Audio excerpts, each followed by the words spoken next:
With land now in sight, the crew of the Essex was hopeful. Land meant possible salvation in the form of food and water, a chance to resupply before continuing on to the coast of South America. They just needed to stop and see. So, what happened? I'm Andrew, and this is History's a Disaster.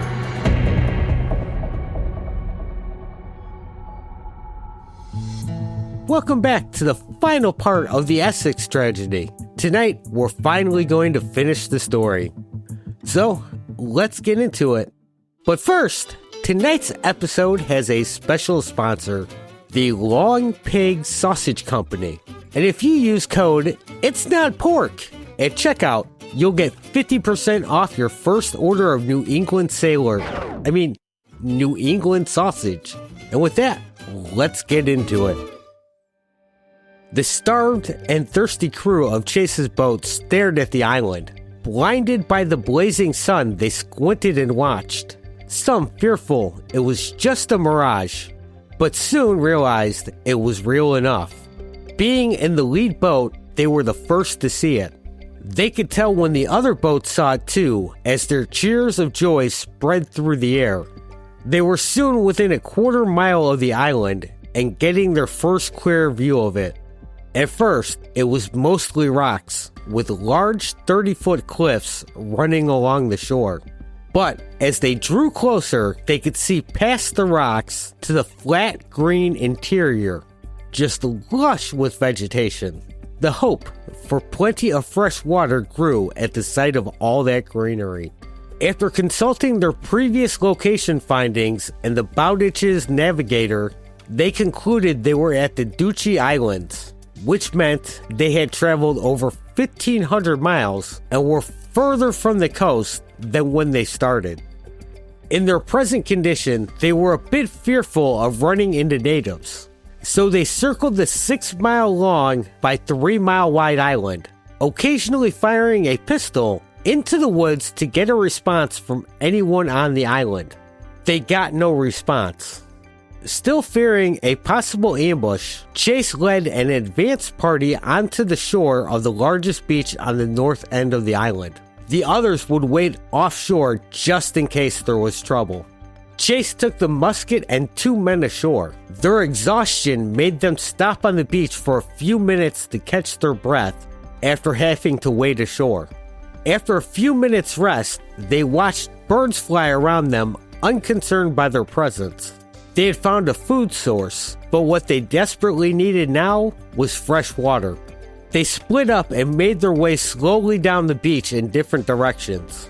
Chase managed to snag a fish in a nearby stream. As he dragged it ashore, he was quickly rejoined by the other two. They devoured the fish, bones, scales, and all. Emboldened by the fresh food, they made their way to the cliffs, the most likely spot to find fresh water. However, the cliffs were cracked and dry coral. None of the vines were strong enough to support their weight, so they grabbed the sharp coral and attempted it. Bruised and cut up, they couldn't manage the climb. They were far too weak. They were getting worried they would find no fresh water here, and spending too much time here without it would be a death sentence. Returning to the beach, one of the men made a promising discovery: a small trickle of fresh water coming from a rock. It wasn't much, just enough to wet their lips, but it was promising. With a possible water source found, the decision was made to spend at least one night on the island. The boats were brought in and dragged onto the beach and flipped upside down to form some kind of shelter. Fish and crabs were collected and they sat back, tired and exhausted, to enjoy their feast. Sleep came quickly for the crew, but the morning came even quicker, and with it, the pains of thirst and hunger. Severe dehydration had robbed them of the ability to speak. They dragged their weary bones across the beach and rocks. Birds were easily caught and grass was chewed to get some kind of moisture. But to no avail, no water was yet to be found. Since most of the men had no shoes, most of the island was inaccessible. The sharp coral and rocks made exploration outside of the beach nearly impossible. When they returned dejected back to their little camp, they found Captain Pollard and steward William Bond had prepared a small feast of birds and crabs for the men. Pollard was making every attempt to keep the crew's spirits up, and the food had helped to bring them together again. Little did they know at the time, they were mistaken where they were. They were not on Duchy Island. They were 70 miles west of it on Henderson Island, and just 400 miles to the southwest was Pitcairn Island, an island that had a thriving community that would have been able to help them with all the food and drink they needed. But since they weren't taking longitudinal readings, they had no idea how close they were to salvation. Nor were they aware they weren't the first to be lured into Henderson. A small cave on the island held 8 skeletons that would be discovered much later. Most likely, another unlucky group of shipwreck survivors who washed up on Henderson and eventually died of dehydration. While they were on Henderson, they did manage to find a small spring bubbling up from a rock on the beach. Fresh, cool water. They drank their fill and attempted to fill kegs of water for the trip. However, they only had time to fill 2 small kegs. This spring was only available for a very short amount of time during the lowest tide. Any other time, and it was swallowed beneath the sea. With this discovery, they talked about remaining on the island for a few days over dinner. The plan was to repair their boats and get their strength up with the food and water they believed would be readily available. The next morning, they were able to catch 20 gallons of fresh water from the spring. When not filling kegs of water, their days were spent hunting for food. Evenings were the best. The tropical birds that called the island home were easy to sneak up on and smack with a stick when they were feeding their young. But this would not last. In just 5 days, the 20 men of the Essex had ransacked the island, eating everything in sight and scaring the birds from returning. The only thing left to them was grass, and well, that's just gross. By day 7, over a month since the Essex had been attacked, they made to leave the island behind. The whaleboats were fixed up as best they could be with the limited supply of nails they had. They were roughly 3,000 miles from Chile, twice the distance they had already sailed. Poring over their copies of Bowditch's Navigator, they seen Easter Island was much closer, roughly 1,000 miles away. They knew next to nothing about the island, but saw it as preferable than staying longer on the whaleboats. As Pollard gathered the crew and explained what they were going to do, 3 men stepped forward. Thomas Chappell, our little firebug from the Galapagos, along with 2 teenagers, Seth Weeks and William Wright, announced their intentions to stay behind. They just did not want to get back on those little-ass boats. Chappell reasoned that Joy was sick and not long for this world. While everyone else had regained some weight and looked healthier since arriving on Henderson, Matthew Joy looked much worse. If Joy died, command of the whaleboat would fall to Chappell. That was something he absolutely did not want. He did not want the responsibility of those men's lives. Them staying behind would work out better for everyone. They left their shares of rations on the boats, so the boats would not only have less of a load to carry, each man would have a little bit more rations. Not much, but some.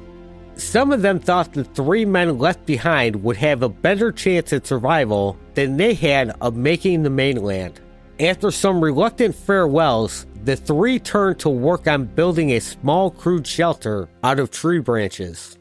Before leaving the island behind them, they circled around to another beach to try to do some fishing and catch some birds for the voyage. After catching a few and loading up, they were ready to go. They had more fresh water than before, extra food, and their boats didn't leak anymore. With stones taken from the island, they also had small cooking fires set for the fish and birds. They were as comfortable as they were going to get. Now they just needed to sail east for Easter Island. And some luck came their way when winds out of the northwest pushed them in the right direction. Their luck would only hold for 3 days, however, as the wind shifted again, and they were now being pushed to the south of Easter Island, which lasted for a few days before shifting to send them the right way. The right way was also right into some nasty weather that threatened to fill their boats with water. The wind was just not cooperating, and they soon found themselves too far south to make Easter Island. Their next hope was some islands off the coast of Chile. However, they were over 2,500 miles from them, farther than what they had already sailed in a month and a half. And since they had finished off all the birds and fish, they were back to a diet of nothing but hardtack.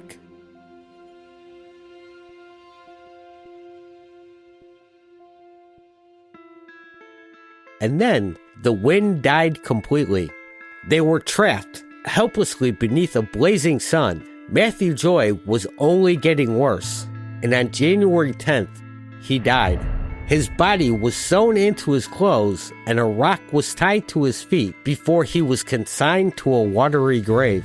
Obed Hendricks was moved from Pollard's boat to take over command on Joy's boat, and soon discovered that in his illness, Joy didn't keep up with rationing. There was only 2, maybe 3 days of hardtack left aboard. The following few days led to worsening weather, and on the night that it turned into a full-blown storm, the 3 boats would become separated. The next day, Chase's crew searched the water, but to no avail. Neither boat could be seen. 600 miles south of Easter Island and another 1,000 to go, and Chase and his crew were completely alone, and the hardtack was getting dangerously low. Chase was now faced with the difficult decision to cut their rations again down to 1.5 ounces a day. This was not an easy decision to make. Somewhere to the north of them, the other 2 boats were faced with a similar problem.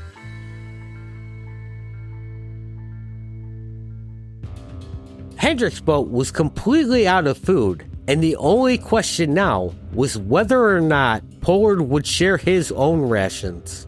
He would, but that would now leave them in a serious problem in a few days when he too ran out. They would also face another serious problem. The wind died again, leaving them stranded. And to add to this, they were now getting hit with diarrhea, a symptom of starvation. They were also severely weakened and unable to do anything around the boat. Blackouts from moving too fast were common as they struggled to stand up. That night, as Chase suffered, one of the crew, Richard Peterson, attempted to steal some bread. When confronted and threatened with death, he confessed, and Chase granted him mercy but threatened to kill the next man who stole. The winds picked up again, and tension aboard Chase's boat eased up a little, until a shark decided to try to make a stack out of the boat. The large shark snapped and bit at the boat, tempting to tear it apart. Chase grabbed the lance from the bottom of the boat and stabbed at the shark, but the lack of food and water had weakened him to the point he didn't have the strength to pierce through the shark's tough exterior. There was nothing any of them could do to frighten the shark off. It would eventually get bored with slapping at the sides of the boat and swim off. The following day, dolphins replaced the shark, jumping and playing around the boat. They tried again with the lance to kill one. But just as with the shark, they lacked the strength to pierce one. The dolphins would swim and jump playfully away from the boat, mocking the men in their glee. For the next 2 days, the wind died and they were left at a standstill. 60 days since the Essex was sunk, they contemplated their deaths, how and when it would come. On the night of the second day with no wind, the sperm whales came out to play. The crew was terrified. Surely they had come out to finish what the other had started when it sunk the Essex. But the men made it through the long, terrifying night unscathed.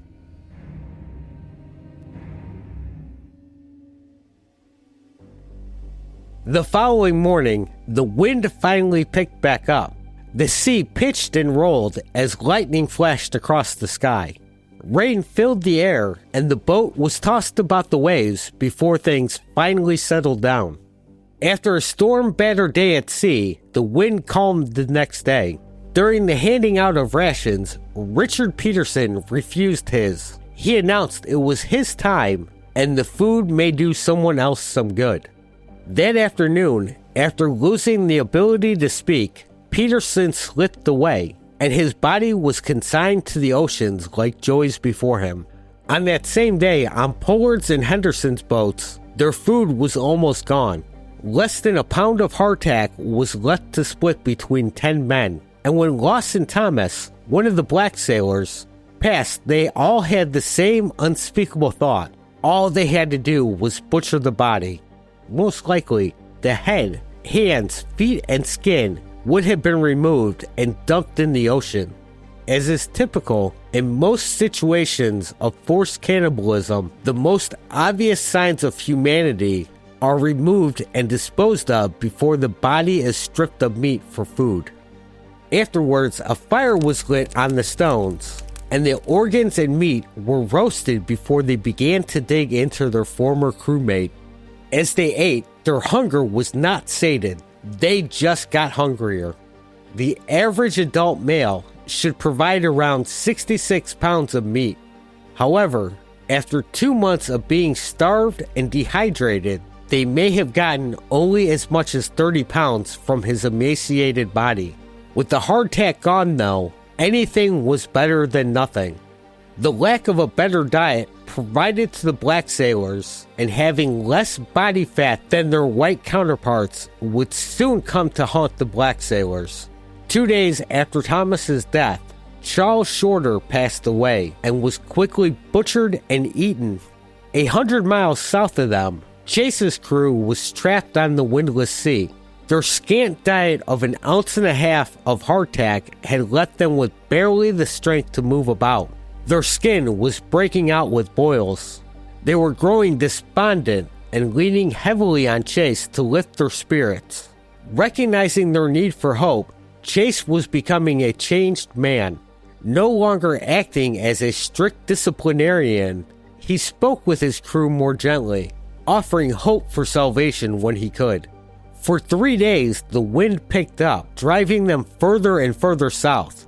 During a noon reading of their location, Chase learned they had traveled 600 miles due south of Henderson Island and were 1,800 miles west of Chile. The sun gave way to a terribly cold rain. With their starvation-racked bodies already losing too much heat, they were soon at a real risk of suffering from hypothermia as they headed further away from the equator. They had to turn back north, towards the equator and warmer weather.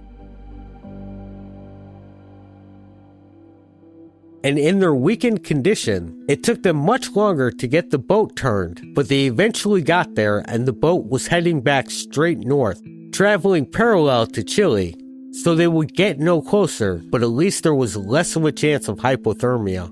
Back in Hendrick's boat, Isaiah Shepard would be the third black sailor to die and be eaten within 7 days.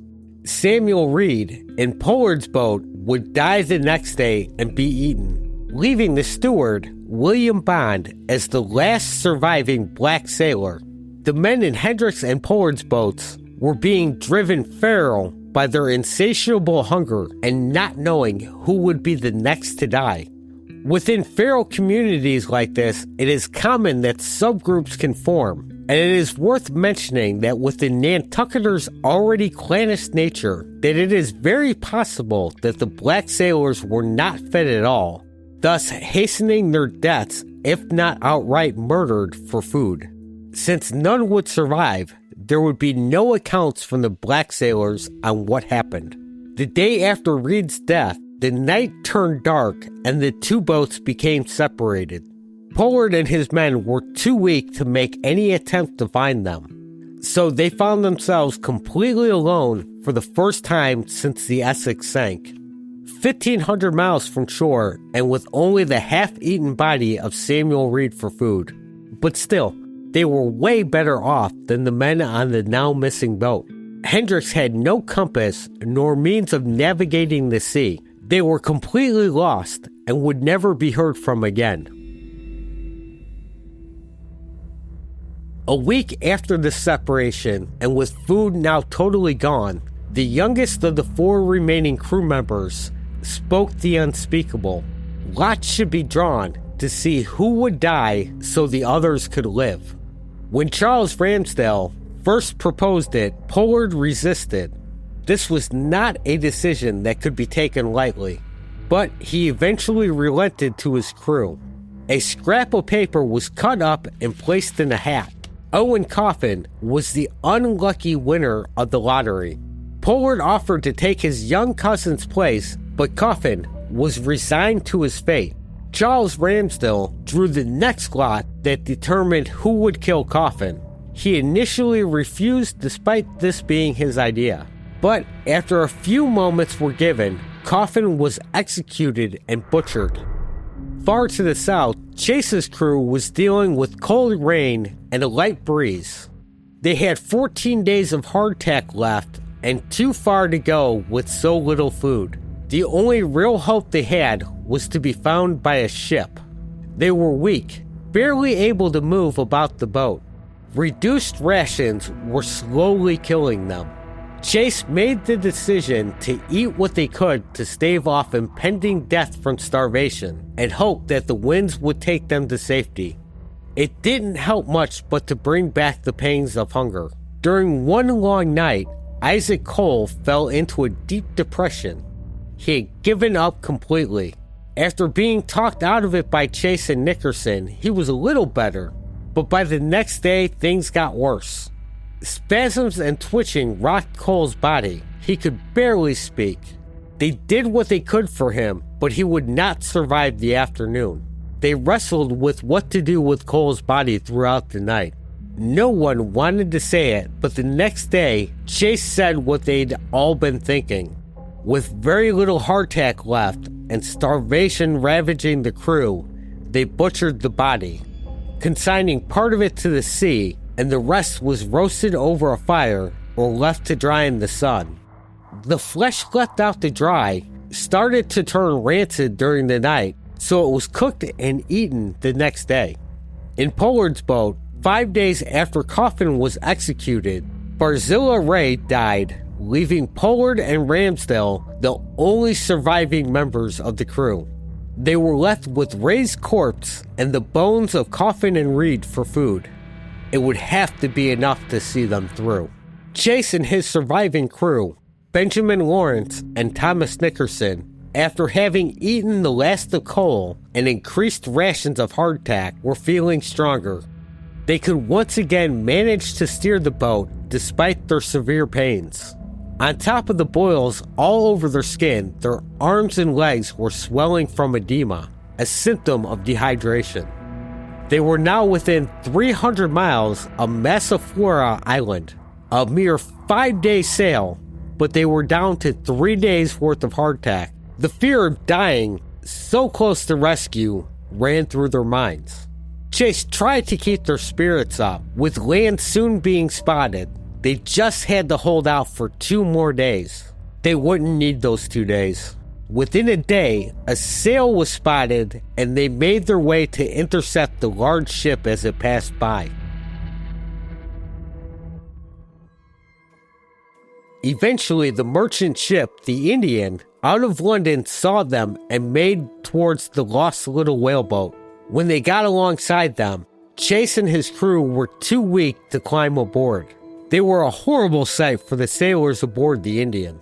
They were little more than living skeletons with loose hanging skin and wide dark eyes in their skeletal faces. Captain William Crozier took pity on them and his sailors carried the men aboard. Finally, after 89 days since the Essex sank, they were rescued. They had traveled over 2,500 miles across the open ocean. A few more days would put the Indian in the Chilean port of Valparaiso. 300 miles to the south, Pollard and Ramsdell sailed on. Within 5 days of Chase's rescue, they were approaching the island of St. Mary's off the coast of Chile. The last of Ray's flesh was long gone, and they resorted to cracking open the bones of their former crew members to suck the marrow from the bones. They were severely weakened, often unable to lift their heads as they drifted in and out of consciousness. They grew delusional as they dreamed of better days.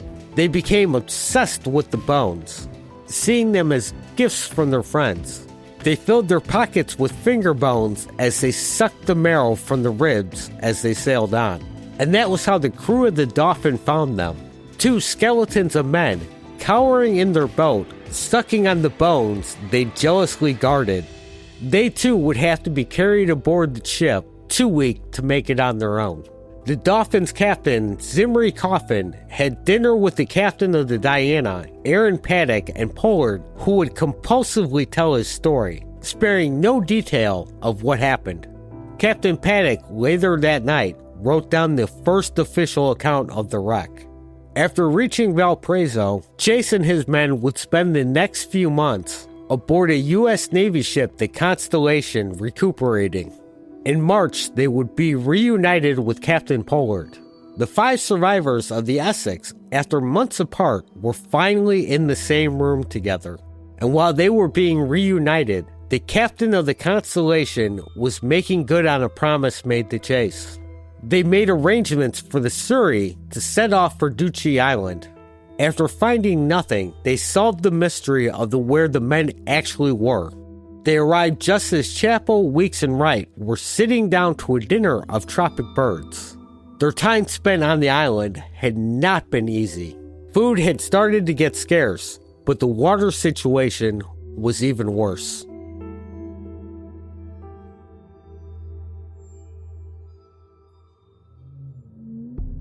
The freshwater spring that lay just below the low tide never again resurfaced. They had to watch as it bubbled just beneath the surface. They dug trenches and wells for groundwater, but found nothing. They had to survive off whatever rainwater they were able to collect, and drinking the blood of the birds they caught. The Surrey would eventually arrive, and after some issues getting ashore, were able to rescue all 3 men. Months later, another ship landed nearby and discovered a whaleboat with 4 skeletons inside. It wouldn't be until 1825 that someone made the connection that this was possibly the lost whaleboat from the Essex. Later, in the month of March, Captain Pollard would be deemed too weak after the ordeal to make the trip home. The other 4 would board the whale ship the Eagle and head for Nantucket. Pollard would follow 2 months later aboard the ship the Two Brothers. Before the men could make it back to Nantucket, a letter containing an incomplete account of what happened reached Nantucket ahead of them. According to this account, most of the crew was not expected to return home. So, it was quite a shock when 4 of the crew returned, beaten and shrunken down, but alive. Upon the return, Chase would get to meet his 14-month-old daughter for the first time. Word quickly spread through town of the tragedy, but no official records were written down. They were waiting for Pollard's return. They wouldn't have long to wait. August 5th, the Two Brothers arrived with Captain Pollard aboard. 1,500 people came out to greet him. The crowd was in awe, and not a single word was spoken as Pollard passed through. Afterwards, he would be subjected to a lengthy interview with the owners of the Essex about what happened. And even worse, he would have to face his own family members, specifically Owen Coffin's mother. To say she was a little upset with the man she entrusted her son's life to would be an understatement. They would never reconcile over what happened. The town would be less judgmental over what happened. In fact, Pollard had impressed the captain of the Two Brothers on the voyage home so much that he recommended Pollard for command of the ship. a ship he would later lose off the shores of the Hawaiian Islands, which effectively ended his whaling career. No one would again trust him with command of a ship. And after one voyage on a merchant ship, he decided that wasn't for him either and returned to Nantucket and become a night watchman, a position on the lowest rung of the social ladder, but one Pollard took to earnestly and enjoyed.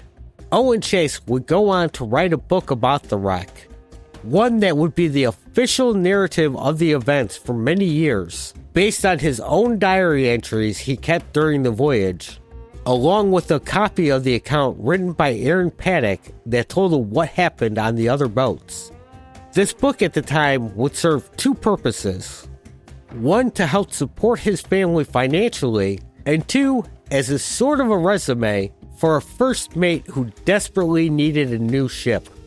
And obviously, some things were left out to help make him look better, along with stuff he wasn't present for, which were kind of glossed over. He would later go on to enjoy the success that Pollard could never find, but not without some personal tragedies of his own. His wife would never recover after giving birth to their third child, leaving Chase alone at 27 with 3 kids to care for. He would later be remarried to Matthew Joy's widow, and after taking time off, Chase would soon return to a successful whaling career. Nickerson and Ramsdale would both continue on different whaling ships. Ramsdale would eventually captain his own, and Nickerson would eventually grow tired of whaling and captain a merchant ship. Benjamin Lawrence would captain a few ships before retiring and settling down on a farm on Nantucket. Seth Weeks and William Wright would stay on and serve on the Surrey. Wright would eventually be lost at sea in a hurricane in the West Indies, and Weeks would eventually retire in Cape Cod, where he would outlive the other survivors. Thomas Chappell returned to London and turned religious, trying to find spiritual meaning in the tragedy. He would eventually die on the island of Timor that was being plagued by a fever. And that was the terrible tragedy of the Essex. Thanks for listening, and if you liked the show, please consider leaving a rating or review on your app of choice. And you can reach the show at historiesofdisaster@gmail.com with questions, comments, or suggestions. Follow the show on social media, like Facebook or Instagram, and share the episode, because sharing is caring, and if there was more caring in the world, maybe history wouldn't be a disaster. Thanks and goodbye.